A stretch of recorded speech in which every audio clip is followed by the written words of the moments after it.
Back to the stone age একটি বাক্য কিন্তু এর ভেতর লুকিয়ে আছে ধ্বংসের ভয়ঙ্কর ইঙ্গিত।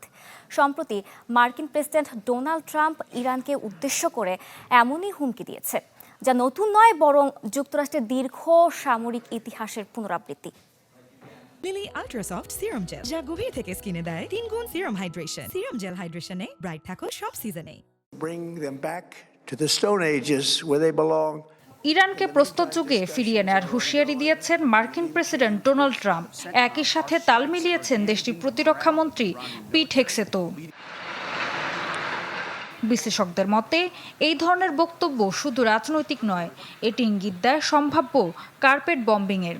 এতে ধ্বংস করে দেয়া হয় যে কোনো দেশের সম্পূর্ণ অবকাঠামো, যা বিশ্ব আইনের দৃষ্টিতে বিতর্কিত। বিশ্লেষকরা বলছেন, যদি বেসামরিক স্থাপনা লক্ষ্য করে হামলা চালানো হয় তবে তা গুরুতর আন্তর্জাতিক মানবাধিকার আইনের লঙ্ঘন হবে। কারণ হাসপাতাল, স্কুল, বিদ্যুৎ কেন্দ্র বা যোগাযোগ ব্যবস্থা এসবই আধুনিক সমাজের ভিত্তি। এগুলো ধ্বংস করা মানে সরাসরি জনগণের ওপর আঘাত। তবে ইতিহাস বলছে এই প্রস্তর যুগে ফিরিয়ে দেয়া বাক্যটি নতুন নয়। 1965 সালে মার্কিন বিমান বাহিনীর কর্মকর্তা কার্টিস লেমে ভিয়েতনাম যুদ্ধের প্রেক্ষাপটে প্রথম এই বাক্য ব্যবহার করেন।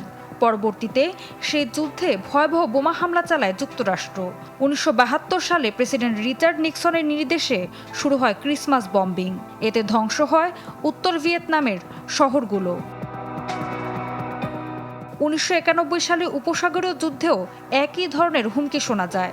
তখন মার্কিন পররাষ্ট্রমন্ত্রী জেমস বেকার ইরানকে সতর্ক করেছিলেন কুয়েত থেকে সেনানা সরালে দেশটিকে প্রস্তর যুগে ফিরিয়ে দেয়ার। আর 2001 সালের 9/11 হামলার পর পাকিস্তানকেও একই ধরনের হুমকির মুখে পড়তে হয়েছিল বলে জানান দেশটির সাবেক প্রেসিডেন্ট পারভেজ মুশারফ। বিশ্লেষকদের মতে দেশ বদলালেও বাস্তবতা একই। যুদ্ধের কৌশল হিসেবে ব্যাপক বোমা হামলার ধারণা এখনও পুরোপুরি অতীত হয়নি। আর স্টোন এজ শব্দটি তা শুধু একটি হুমকি নয়, এটি ইতিহাসের এক ভয়াবহ পুনরাবৃত্তির প্রতীক। ঋতু সাহা, চ্যানেল 24।